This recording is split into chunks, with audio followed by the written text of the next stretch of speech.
Hello friends, मैं CA भगवान लाल और आज मैं आपके साथ एक छोटी सी डिस्कशन की सीरीज लेकर आया हूं, कॉन्स्टिट्यूशन ऑफ इंडिया। इस दरमियान मैं सबसे पहले आपसे बात करने जा रहा हूं उसके प्रीएम्बल के बारे में। ये क्या होता है, सबसे पहले इसको समझिए। ये हमारे कॉन्स्टिट्यूशन का ओपनिंग स्टेटमेंट है, मतलब यहीं से हमारी शुरुआत होती है। ओपनिंग स्टेटमेंट है, हमारा कॉन्स्टिट्यूशन यहीं से शुरू होता है। अगर हम बात करें तो ये हमारे पास कॉन्स्टिट्यूशन ऑफ इंडिया है और इसको हम देखें तो आर्टिकल्स या क्लॉज या सेक्शन जो भी आप कहें, आर्टिकल्स की शुरुआत होने से पहले ये शुरू होता है कि प्रीएम्बल। आखिर ये प्रीएम्बल है क्या? तो देखिए, प्रीएम्बल के इंपॉर्टेंस को समझने के लिए सबसे पहले हमें समझना पड़ेगा शुरू कहां से हुआ था। इसकी शुरुआत सबसे प्रथम बार अगर कहीं इस्तेमाल किया गया था तो यूएसए का कॉन्स्टिट्यूशन में किया गया था। उन्होंने सबसे पहले इसकी शुरुआत करी थी, बाद में बहुत सारी कंट्रीज ने एडॉप्ट किया। बेसिकली ये होता क्या है, इसको हम कह सकते हैं ये हमारा एक पहचान पत्र, आइडेंटिटी है कि आगे कॉन्स्टिट्यूशन में क्या होगा, उसका ऑब्जेक्ट क्या होगा, वो किस तरह से आगे बढ़ेगा, क्या कंटेंट करेगा, उसके बेसिक स्ट्रक्चर के बारे में हम कह सकते हैं कि ये हमारा कॉन्स्टिट्यूशन है। एक बड़ा ही फेमस केस हुआ था, Keshavananda Bharati versus state of Kerala, इन जो पब्लिश हुआ था ईयर 1973 में। उसके अंदर सुप्रीम कोर्ट ने ऑब्जर्व किया था, मैं पढ़ के सुनाता हूं। उसने कहा था कि the objective specified in the preamble contain the basic structure of our constitution. ये हमारे कॉन्स्टिट्यूशन के बेसिक स्ट्रक्चर को करते हैं, which can not be amended in exercise of the power laid under the article 368 of the constitution. मतलब कह सकते हैं कि ये हमारा बेसिक स्ट्रक्चर है जिसके ऊपर हमारा कॉन्स्टिट्यूशन खड़ा है। जैसे नींव होती है ना, घर की नींव होती है, नींव के ऊपर बिल्डिंग, जितनी नींव मजबूत होगी बिल्डिंग उतनी ही मजबूत होगी। नींव कमजोर हो तो बिल्डिंग क्या कर लेगा। बड़े एमिनेंट हमारे एक जूरिस्ट रहे हैं और हम लोग भी जब पढ़ते थे एज ए स्टूडेंट तो बड़ा उनका नाम सुनते थे, अब तो खैर नहीं रहे, एन.ए. पालखी वाला। तो उन्होंने कहा था कि बेसिकली हमारा आइडेंटिटी कार्ड है, कि हमारा कॉन्स्टिट्यूशन जो होगा उसका ये आइडेंटिटी कार्ड है। ठीक है कि नहीं? ये बेसिकली बेस्ड है on the objective resolution which is drafted and moved by the Jawaharlal Nehru ji और which is drafted by the constituent assembly. इसके इंपॉर्टेंस के बारे में जो कहा जाए वही कम है, लेकिन बहुत सारे लोगों ने कहा है, जैसे कि एक कॉन्स्टिट्यूएंट असेंबली जो इस कॉन्स्टिट्यूशन को बनाने में फाउंडर मेंबर्स की एक असेंबली थी, उसमें एक मेंबर थे अदिली कृष्णा स्वामी अय्यर जी। उन्होंने इसके सिग्निफिकेंस के बारे में कहा था कि प्रीएम्बल जो है वो एक्सप्रेस करता है what we have thought as a nation, what we have dreamed about our nation. कि बहुत सा ये जो स्वतंत्रता संग्राम होता रहा, बहुत सारे लोग उसमें लगे रहे, अपना जीवन, अपना होम सब कुछ दान कर दिया, जिन्होंने अपना होम कर दिया। वो लोग क्या सोचते थे कि भाई आजादी के बाद हमारा देश कैसा होगा, हमारा समाज कैसा होगा, उसकी परिकल्पना, उसका स्वप्न, उसका ड्रीम, ये हमारा प्रीएम्बल है जिसके बेसिस पे हमने अपना कॉन्स्टिट्यूशन बनाया है। इसीलिए मैं कह रहा था बेसिक स्ट्रक्चर की बात हम इसको कर सकते हैं। और भी बहुत सारे लोग धीरे धीरे आते रहे, उन लोगों ने इसके बारे में बताया कि बेसिकली ये गाइडिंग प्रिंसिपल्स है जिनके बेसिस पे आगे कॉन्स्टिट्यूशन का डेवलपमेंट हुआ। या मान लीजिए कभी कोई अमेंडमेंट करना हो कॉन्स्टिट्यूशन के अंदर, तो उसके अंदर हम अमेंडमेंट किस पार्ट तक कर सकते हैं, किस स्कोप तक कर सकते हैं, उसके बारे में ये प्रीएम्बल हमें बताता है। इसका मतलब काफी एक महत्वपूर्ण हिस्सा हमारे कॉन्स्टिट्यूशन का है वो प्रीएम्बल। पूरा प्रीएम्बल तो हम लोग पढ़ेंगे, पूरा कॉन्स्टिट्यूशन तो हम लोग पढ़ेंगे ही और उसका तो ध्यान देना ही है, लेकिन प्रीएम्बल पढ़ने से काफी हद तक उसके बारे में एक आइडिया लग जाता है। ठीक है ना? आप समझिए ना, कोई लेख है, लेख का शीर्षक होता है है ना। जैसे मान लीजिए कि नई शिक्षा पद्धति, अब उसके आगे बहुत सारी बातें लिखी जाती हैं, तो जो शीर्षक का आप समझ लीजिए कि इंपोर्टेंस है, वही इस प्रियम्बल का इंपोर्टेंस मैं समझता हूं कि है।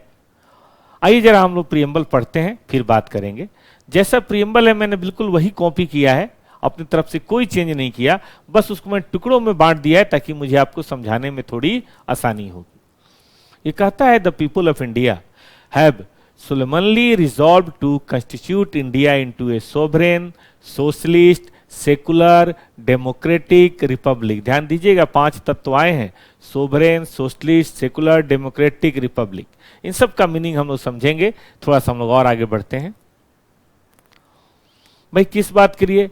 To secure to all of its citizen, अपने सभी नागरिकों के लिए जस्टिस, चाहे वो सोशल, इकोनॉमिकल और पॉलिटिकल हो, liberty of thought, expression, belief, faith और वर्कशिप हो, equality of status and opportunity हो, and to promote among them all, और सबके बीच में इसके बारे में बात। और बाद में fraternity, assuring the dignity of the individual and unity and integrity of the nation is our in our constituent assembly this 26th day of November 49 do hereby adopt, enact and give to ourselves, हम अपने आप को देते हैं, this constitution।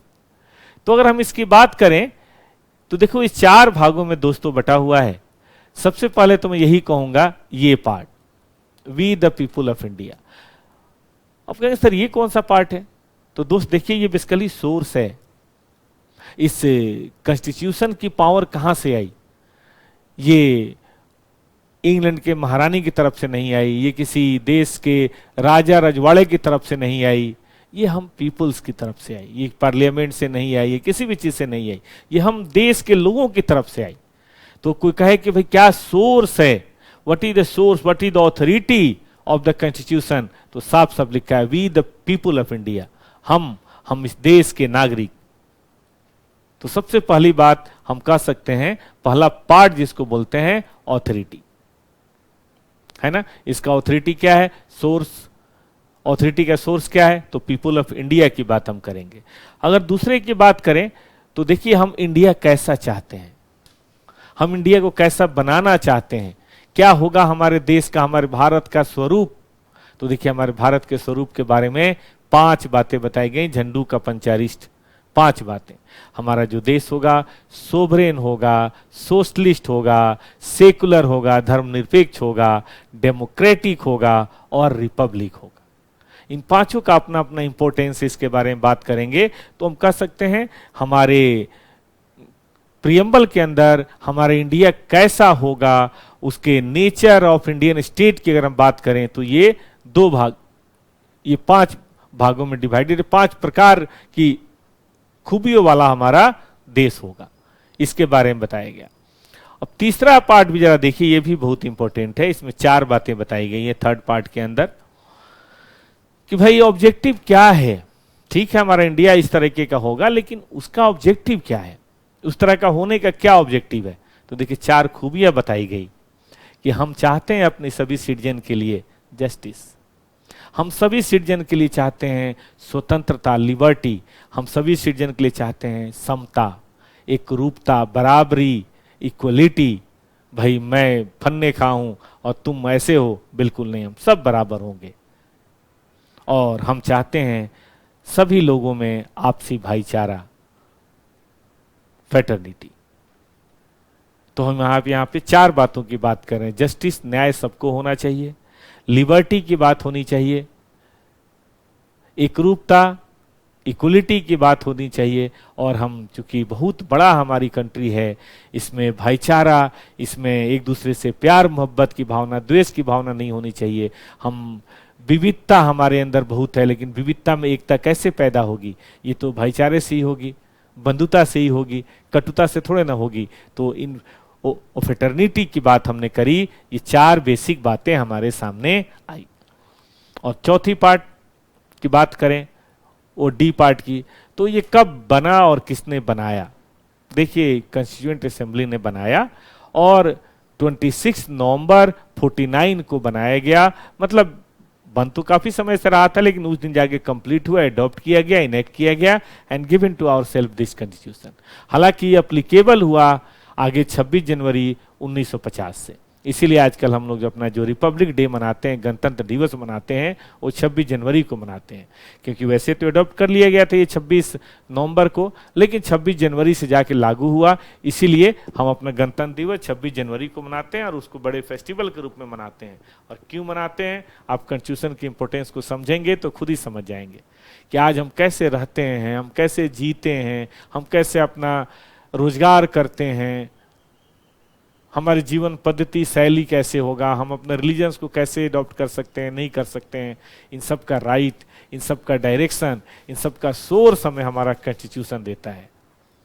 तो constitution की पढ़ाई तो मैं तो पर्सनली समझता हूं हम सभी विद्यार्थियों को बहुत जरूरी है, और इसीलिए काफी हद तक 7वीं 8वीं 9वीं 10वीं 11वीं 12वीं में पढ़ाया भी जाता है, चाहे हम साइंस के विद्यार्थी हों, कॉमर्स के हों या आर्ट्स के विद्यार्थी हों। ऐसा नहीं कि केवल आर्ट्स के विद्यार्थियों को पढ़ना चाहिए, इसकी बेसिक नॉलेज तो हम सभी को होनी चाहिए। बेसिक वर्किंग नॉलेज हम सभी देश के नागरिकों को होनी चाहिए, हम सभी देश के पढ़े लिखे, मैं कहता हूं जो थोड़ा कम पढ़ा लिखा है उसके पास भी होना चाहिए। चलिए तो हम लोग अब शुरू से बात करते हैं किन बातों को लेके ये चला कॉन्स्टिट्यूशन, और इसमें की वर्ड्स जो थे उनका मतलब क्या है। जितने वर्ड्स मैंने दोस्तों कलर किया उसको देख लीजिए। पीपल ऑफ इंडिया से यह मतलब है इंडिया के सिटीजन, और सिटीजन कौन होंगे इसके बारे में चर्चा करी गई कॉन्स्टिट्यूशन में बहुत ही डिटेल। बाय बर्थ भी होता है और बाय एडॉप्शन भी होता है, लेकिन इसके बारे में हम लोग चर्चा बाद में करेंगे। अभी सीधी बात है जो हमारे सिटीजन ऑफ इंडिया हैं उनके, और हम अपना देश कैसा बनाना चाहते हैं, सोवरेन। सोवरेन का मतलब होता है संप्रभुता, कि हमें कोई काम करने के लिए किसी से पूछने की जरूरत नहीं है कि भाई अमेरिका हम ये काम करें, भाई रशिया क्या ये काम हम कर सकते हैं, हमें इस बात की परमिशन दो, बिल्कुल नहीं। हम ही प्रोसेस क्या बोलते हैं संप्रभुता है। आपने फिल्म देखी होगी बाहुबली, मेरा वचन मेरा शासन। तो भाई हमारे देश के लोगों का जो वचन है वही देश के लोगों का शासन है, इसके लिए हमें किसी दूसरे देश से पूछने की जरूरत नहीं है। कभी थे हम जरूर गुलाम थे, तब अमेरिका इंग्लैंड की महारानी का जो ऑर्डर होता था हम सब मानते थे, अब ऐसा कुछ नहीं है। भले हम मेंबर हैं यूएनओ के, लेकिन हम मेंबर हैं अपनी विल से ज्वाइन किए, अपनी विल से हटेंगे। वो जो कहेंगे वो बात हम मान ही लें ऐसा जरूरी नहीं है, हमारी इच्छा होगी तो मानेंगे, नहीं होगी तो नहीं मानेंगे। तो ये हमारी संप्रभुता है। हम चाहे तो किसी दुश्मन या चाहे तो किसी की टेरिटरी हम छीन भी सकते हैं, लड़ के छीन सकते हैं, या हम अपनी टेरिटरी किसी को दे भी सकते हैं, मर्जी मेरी। भाई मेरी मर्जी, मैं बाल कटवा लूं, बाल छिलवा लूं, गंजा रहूं, बाल बढ़ा लूं, मेरी मर्जी है। तो ये एक राष्ट्र की सबसे बड़ी बात होती है संप्रभुता। इसीलिए कभी कभी आपने देखा होगा कि अगर कोई दूसरे कंट्री वाले हमारे बारे में कमेंट करते हैं, चाइना वाले या अमेरिका वाले या कोई मलेशिया वाले, तो हमारे देश के लोग बोलते हैं, हमारे प्रधानमंत्री जी या हमारे विदेश मंत्रालय के लोग बोलते हैं कि please don't interfere in my internal matter. भाई हमारे घर का मामला, हम लड़ झगड़ रहे हैं, कुछ भी कर रहे हैं, साले तुम्हारे बाप का क्या जा रहा है।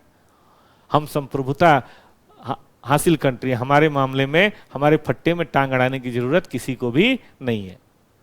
तो ये है संप्रभुता का मतलब, कि we are a free nation, we are free to conduct our own affairs, no one can interfere, no one can poke in our internal matters. ठीक बात है कि नहीं। दूसरा सोशलिस्ट, हालांकि शुरू में नहीं था, ये वर्ड नहीं था, ये वर्ड बाद में ऐड किया गया 42 अमेंडमेंट के साथ। लेकिन इस का जो रेसिज्म था, इसका जो एसेंस था, वो हमारे कॉन्स्टिट्यूशन में पहले से था। हालांकि जोड़ा गया बाद में 42nd अमेंडमेंट के साथ,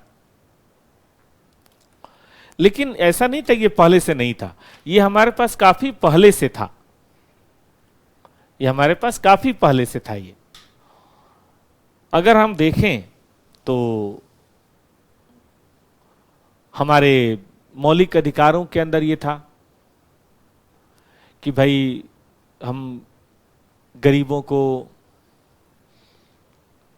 मदद करेंगे, बैकवर्ड क्लासेस को आगे बढ़ाने की कोशिश करेंगे, जो एसटी एससी हैं उनको हम समरूपता देंगे, सभी लोग हर काम कर सकते हैं, सबको प्रोफेशन की आज़ादी होगी। तो ये सब एक तरह से था तो यही। हमारे प्लानिंग कमीशन के अंदर भी वो बातें होती थी, प्लानिंग कमीशन के अंदर कि भाई जो छोटे तबके के लोग हैं उनको किस तरह रोजगार देने की कोशिश की जाए, ज़्यादा से ज़्यादा उनका विकास करने की कोशिश की जाए। हम नेशनलाइजेशन भी करते थे, 76 के पहले भी नेशनलाइजेशन होता था बैंक वगैरह का, कि राष्ट्र की संपत्ति या राष्ट्र की रिसोर्स से राष्ट्र की जहाँ ज़्यादा काम है वहीं काम है। लेकिन 1976 में इस बात को जो अनऑफिशियल था उसको ऑफिशियली यहाँ पे ऐड कर दिया गया सोशलिज्म वर्ड। सोशलिज्म का मतलब होता है कि जो भी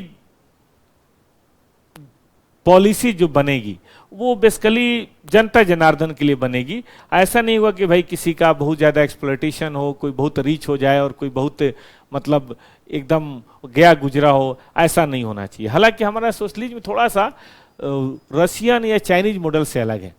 उनका स्टेट सोशलिज्म है, उसमें सब कुछ समझिए कम्युनलिज्म है, उसमें सब कुछ आप ऐसे समझ लीजिए कि सरकार के पास है, प्राइवेट प्रॉपर्टी नाम की कोई चीज़ नहीं है। लेकिन हमारा ऐसा नहीं है, हमारा है कि हम एक मिक्स इकोनॉमी की तरफ, बिल्कुल कैपिटलिस्टिक इकोनॉमी भी नहीं होगा और बिल्कुल कम्युनिज्म भी नहीं होगा, मीडियम पाथ हमने हासिल किया है कि देखिए जहां जरूरत होगी स्टेट आर्थिक नीतियों को तय करते समय इंटरफेरेंस करेगा ताकि गरीबों की मदद हो सके, एक रूपता रह सके, सबको रोजगार मिल सके, सबको खाने पीने की व्यवस्था हो सके। जो बहुत सुपर रिच है उनको ज़्यादा टैक्स किया जाएगा और जो कमज़ोर है उनको हो सकता है फिनेंशियल मदद भी दी जाए और कई तरह की सुविधाएं भी दी जाए, चाहे वो एजुकेशन की हो, चाहे वो हेल्थ केयर की हो, वगैरह वगैरह। तो ये हमारा सोशलिज्म का नेचर होगा। तीसरा जो आजकल बड़े ही चर्चा का विषय रहता है, सेकुलरिज्म। देखिए हमें गर्व है कि हमारा देश विविधता से भरा हुआ है। इसमें भारतवर्ष का अगर हम इतिहास देखें तो ये ओवर द पीरियड, खासतौर पे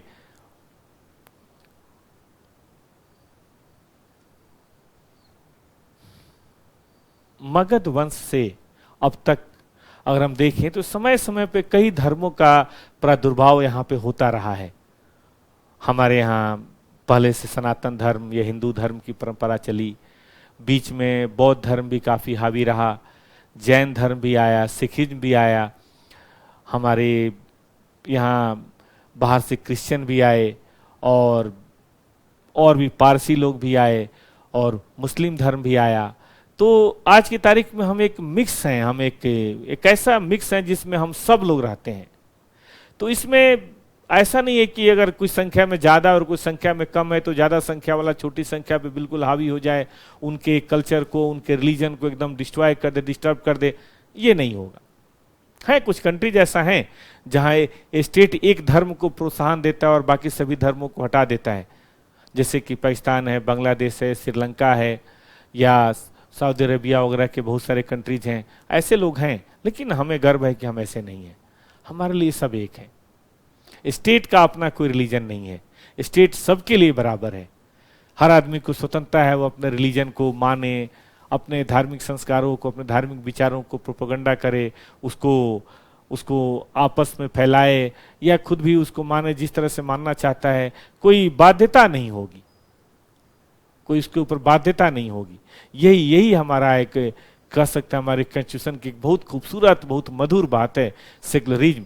लेकिन इसको थोड़ा सा कहीं ना कहीं हमें लगता है कि लोग बाग आजकल ज़्यादा मारामारी के मूड में आ रहे हैं, ज़्यादा लोग एक दूसरे पे हावी होने की कोशिश कर रहे हैं, जो सही नहीं है। अगर ये गड़बड़ होता है तो हमारा जो बेसिक प्रियम्बल के अंदर आगे हम बात पढ़ेंगे फेटर्निटी, वो डिस्टर्ब होगी, तो भाईचारा घटेगा, जो ऐसा नहीं होना चाहिए। इसीलिए सेकुलरिज्म को ट्रू स्पिरिट में फॉलो करने की ज़रूरत है, जहां स्टेट की तरफ से किसी पे इंटरफेरेंस ना हो और हम सब भाई आपस में भी बड़े प्यार मोहब्बत से पालन करें इन बातों का। खैर चलिए, तो ये थी आज़ादी, धर्म की आज़ादी, धर्मनिरपेक्षता भी हम इसको कहते हैं, डेमोक्रेटिक। ये बड़ी बात है। देखिए हमारा जो इंडिया होगा वो एक डेमोक्रेटिक स्टेट होगा, ऐसा हमारे कॉन्स्टिट्यूशन के प्रियम्बल ने कहा। कहने का मतलब यहाँ जो शासन होगा वो लोगों का होगा, यहाँ किसी वंश का परंपरागत शासन नहीं होगा कि फलाना साहब थे, उनका बेटा है तो वो अब बनेंगे राजा या राष्ट्रपति, या फिर उनके बेटे बनेंगे, फिर उनके बेटे बनेंगे, लायक हो या ना हो, ऐसा नहीं है।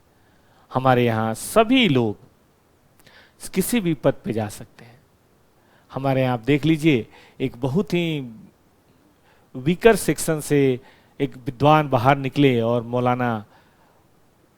मौलाना उनके नाम के आगे था या नहीं था मुझे नहीं पता, अबुल कलाम साहब, जो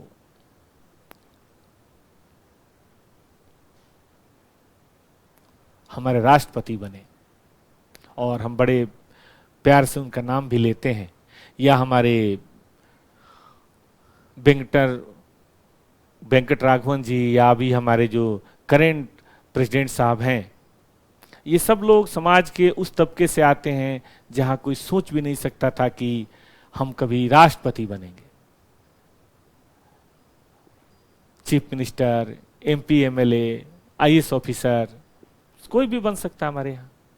कोई रिस्ट्रिक्शन नहीं कि भाई साहब ही बनेंगे, जिसकी लाठी उसकी भैंस नहीं। जो श्रम करेगा, जो उन कंडीशंस को पूरा करेगा, वो कोई भी बन सकता है।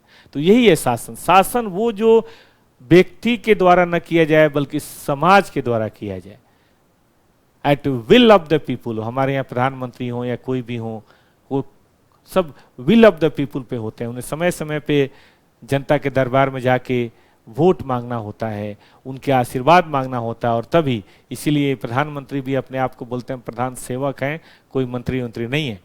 तो यही बात यहाँ भी दोस्तों है कि डेमोक्रेटिक का मतलब है कि यहाँ पे जो भी बात होगी वो सब पॉपुलर मैंडेट के थ्रू होगा, किसी व्यक्ति विशेष की मर्जी नहीं चलेगी। ठीक है, चलिए अब आइए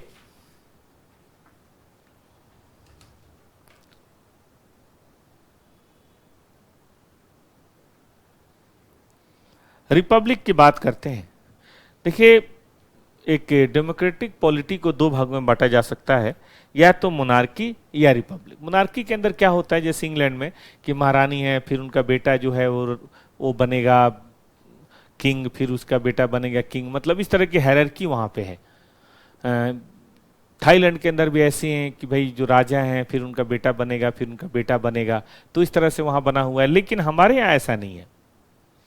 हमारे यहाँ जो हेड ऑफ द नेशन होते हैं वो राष्ट्रपति होते हैं, जिनका सिलेक्शन होता है इनडायरेक्ट वोटिंग के थ्रू ही सही, लेकिन उनका सिलेक्शन होता है और वो एक निश्चित टर्म के लिए होते हैं। और हमारे देश के कोई भी नागरिक हेड ऑफ द नेशन के लिए, राष्ट्रपति पद के लिए कुछ कंडीशन जरूर है, 35 साल या इस तरह की कई सारी बातें हैं, लेकिन वो खड़ा हो सकता है, किसी तरह की अयोग्यता नहीं है।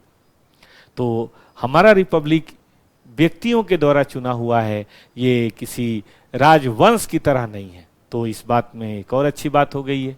तो हम कह सकते हैं ये पांचों बातें कि सोवरेन, हम स्वतंत्र हैं, हमारे ऊपर किसी का दबाव नहीं है, सोशलिस्ट, हम सबके लिए काम करेंगे, कोई एकदम से मर्सिडीज और किसी के पास साइकिल भी ना हो, ऐसा नहीं होगा। हम कोशिश करेंगे सबको बराबरी में लाने की, सबके खाने पीने की बातें होंगी।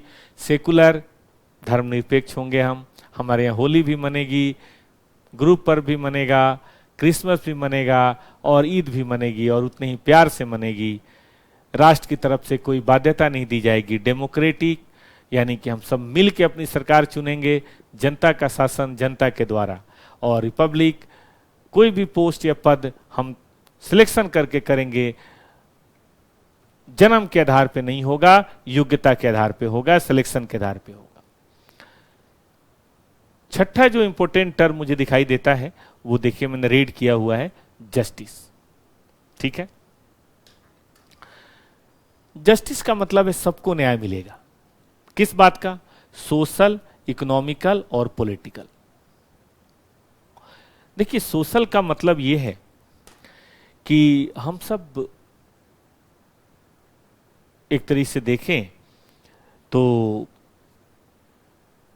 ऐसा नहीं है कि अगर मैं आपके यहां काम करता हूं, आप हमारी फैक्ट्री के मालिक हैं, तो अब मेरे साथ जो चाहें वो कर लें, ऐसा नहीं है। एक कारीगर भी अपने किसी शोषण के खिलाफ कोर्ट में जा सकता है कि हमारे साथ ये गलत हो रहा है और हमें इससे छूट दी जानी चाहिए। इकोनॉमिक, आर्थिक आजादी। भाई इकोनॉमिक जस्टिस का मतलब ये हुआ कि हम में मतभेद नहीं किया जाएगा रिलीजन के आधार पे, सेक्स के आधार पे, रेस के आधार पे, कलर के आधार पे, ऐसा नहीं है। हम सबका इक्वल ट्रीटमेंट होगा। और पॉलिटिकल, हम में से कोई भी आदमी जाके अब किसी भी अन्याय के लिए, अत्याचार के लिए जुडिशरी का दरवाजा खटखटा सकता है और हमें वहां पे इंसाफ मिलेगा। हम कानून जो है हम सबके लिए बराबर होगा, ऐसा नहीं किसी के लिए कुछ और किसी के लिए कुछ और।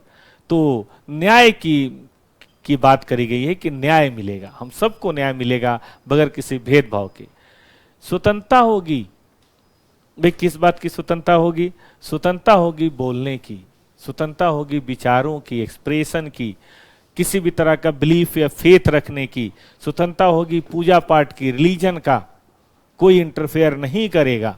मतलब अगर मेरे पिताजी चमड़े का काम करते थे और मैं एक शिक्षक बनना चाहता हूं तो मुझे पूरी आजादी है।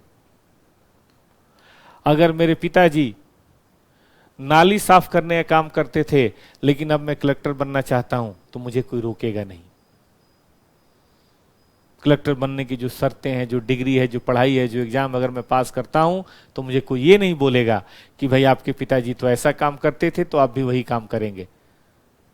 मुझे पूरा हक है कि मैं ऐसा कर सकता हूं। मैं किसी खास भगवान की पूजा करना चाहता हूं, किसी तरह की बाध्यता नहीं होगी, नहीं आपको ऐसा नहीं करना है। मैं किसी खास तरह का अटायर पहनना चाहता हूं, मैं मिलना चाहता हूं, लोगों के साथ मीटिंग करना चाहता हूं, असेंबली करना चाहता हूं, इन सब की मुझे आज़ादी होगी। मैं धार्मिक संस्थान करना चाहता हूं, पूजा पाठ करना चाहता हूं, जागरण करना चाहता हूं, इन सब की मुझे आज़ादी होगी। हालांकि ये जो लिबर्टी है ये अनकंडीशनल नहीं है, ये कंडीशनल है।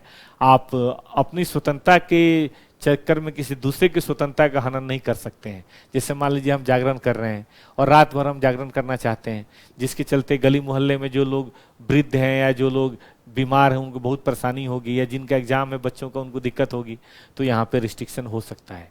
इसलिए जनरली होता है रात के 10 बजे के बाद आप लाउड स्पीकर नहीं बजाएंगे, परमिशन नहीं मिलती है सरकार की तरफ से। तो इस तरह की कई सारी चीजें मतलब कंडीशंस होती हैं जो आगे आप कॉन्स्टिट्यूशन में पढ़ेंगे, लेकिन उस सीमित दायरे के अंदर ही सही, लेकिन हमारी आजादी है। थोड़े से रिस्ट्रिक्शंस के अंदर ही सही, लेकिन हमारी ओवरऑल आजादी है, स्वतंत्रता है। हम चाहे जो सोच सकते हैं। अब देखो ना, यूट्यूब है, यूट्यूब पे हम कोई भी बात डालें, कोई मनाही नहीं है। लेकिन हाँ, वो बात समाज के, देश के, उसकी इंटीग्रिटी के खिलाफ, फ्रेटर्निटी के खिलाफ, भाईचारे के खिलाफ नहीं होनी चाहिए, वरना आपको सजा भी हो सकती है। लेकिन वैसे कॉमन सी बात डालने में कोई दिक्कत नहीं है। इक्वलिटी, स्टेटस की इक्वलिटी, ऐसा नहीं है कि मैं अगर छोटी जाति का हूं और आप बड़ी जाति का हैं तो आप कुर्सी पे बैठेंगे और मैं जमीन पे बैठूंगा, ऐसा कतई नहीं है। मैं मजबूर हूं कि मैं आपको सिर्फ इसलिए कि आप जन्म से बड़े हैं मैं आपको नमस्कार करूं, प्रणाम करूं, आपको मैं राजा बोलूं, ऐसा मैं मजबूर नहीं हूं। आप महाराजा धीराज और मैं एकदम चोर टाइप का आदमी, ऐसा बिल्कुल नहीं है। हम सब बराबर हैं, जैसा आप वैसा हम। आप भी देश के नागरिक हैं, हम भी देश के नागरिक हैं। ये इंश्योर करता है हमारा कॉन्स्टिट्यूशन। और अपॉर्चुनिटी, जैसे मैंने अभी आपको कहा कि भाई आप अगर आईएएस का एग्जाम दे सकते हैं तो मुझे भी अपॉर्चुनिटी है, मैं आईएएस का एग्जाम दे सकता हूँ। और भले ही मैं किसी भी जाति धर्म में पैदा हुआ हूं, भले ही मेरे पास पैसे की कमी है, भले ही आपके पास फीस भरने को बहुत पैसा मेरे पास नहीं है, लेकिन इसके बावजूद मुझे पूरी अपॉर्चुनिटी है। और सरकार की ये ड्यूटी होगी कि सरकार इसको प्रमोट करेगा सभी के अंदर, इस इक्वलिटी को, इस अपॉर्चुनिटी को सबके अंदर प्रमोट करने की कोशिश करेगा। हम लोग पढ़ेंगे आर्टिकल 14 से लेकर 18 तक। ये आर्टिकल्स हमारे इंश्योर करते हैं equality before the law, equality before the society, हम सबका बराबर होगा। और सबसे लास्ट में फ्रेटर्निटी की बात दोस्तों करी गई है। फ्रेटर्निटी का जो लिटरल मीनिंग होता है भाईचारा होता है, सद्भावना होता है। देखिए, ये हम सब इंडिविजुअल की भी ड्यूटी है और राष्ट्र की भी ड्यूटी है कि हम सबके बीच में एक सौहार्द की भावना, भाईचारे की भावना, बंधुता की भावना डेवलप की जाए, हम ताकि हमारा देश हमारा समाज एक डाइवर्सिटी के अंदर भी यूनिटी की, अनेकता के अंदर एकता की बात कर सके, और एज ए नेशन हम प्रोस्पर करें और हमारे नेशन के सभी सिटीजन उसके साथ ग्रो करें, है कि नहीं? तो इस तरह की बात की जाती है। और ये एडॉप्शन के बारे में तो मैंने आपको बताया ही कि 26 नवंबर को हुआ, लेकिन ये अप्लाई कब से हुआ?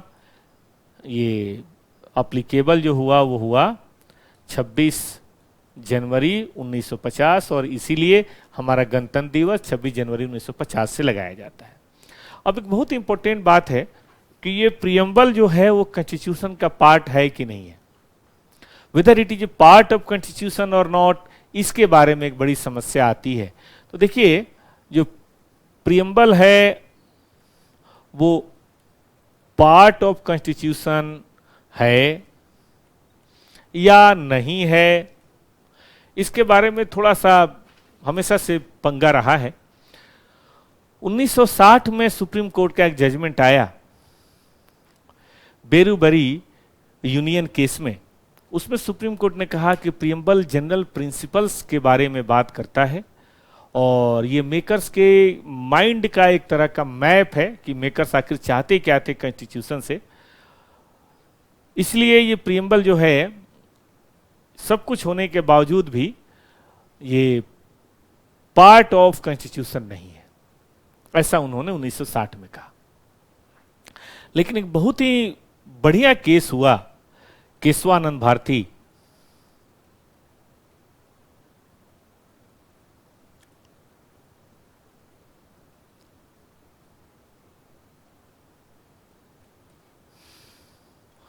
(1973) में।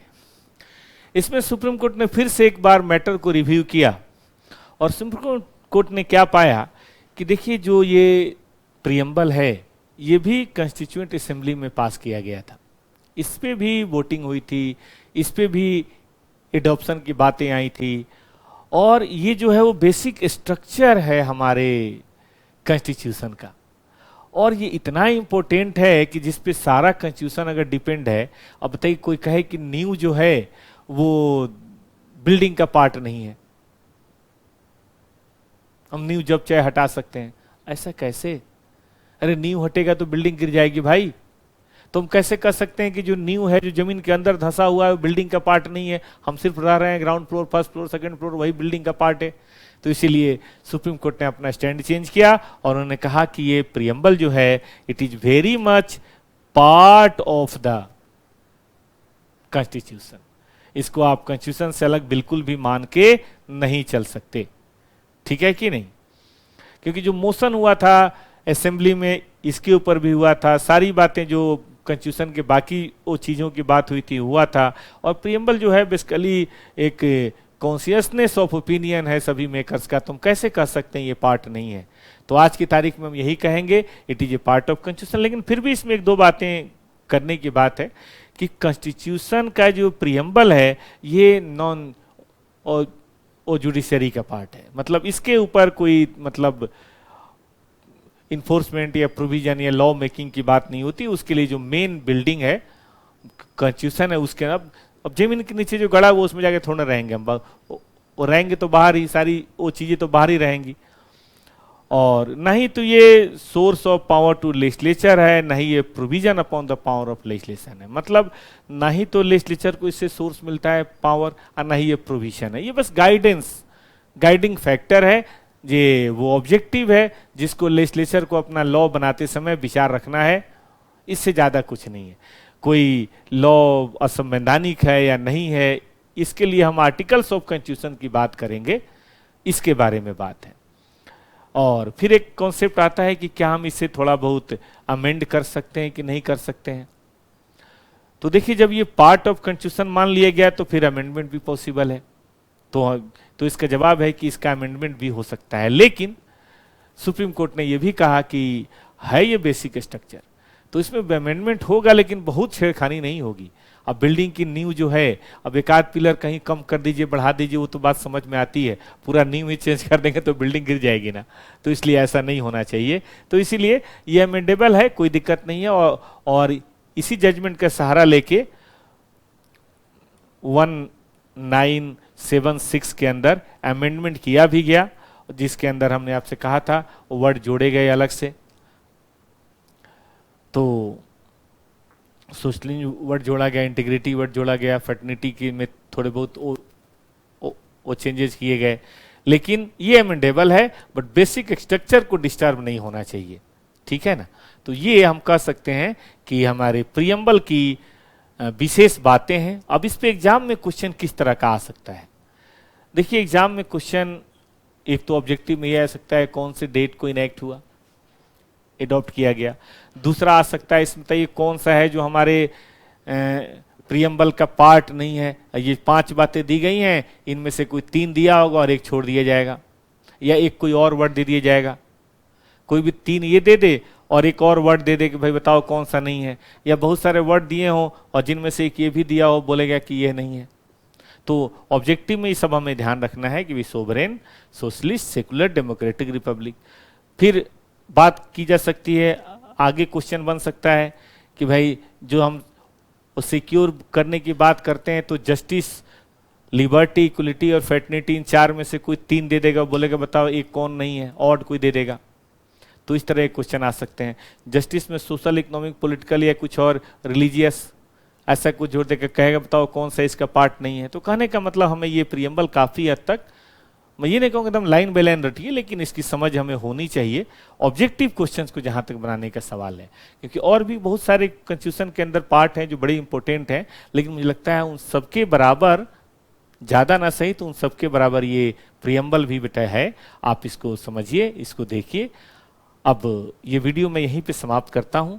अगर आपको वीडियो अच्छा लगा तो आप इस वीडियो को लाइक जरूर कीजिएगा, और किन आर्टिकल्स के बारे में आप चाहते हैं कि हम आपके साथ एक डिस्कशन लेकर आएं, एक वीडियो और भी आप उसे देखिएगा आर्टिकल 14 के बारे में, और जो भी आप कहेंगे हम उसी सीक्वेंस में आपसे हम बात करते जाएंगे। जहां जहां भी थोड़ी समस्या हुई, जैसे आर्टिकल 370 में बड़ी आजकल मारामारी की बात चल रही है, सिटीजनशिप बिल की बात चल रही है, तो इस तरह के जो कंट्रोवर्शियल और करंट टॉपिक्स हैं उसकी हम वीडियो आपके सामने लेकर आते रहेंगे। तब तक मैं आपसे विदा चाहता हूं। नमस्कार।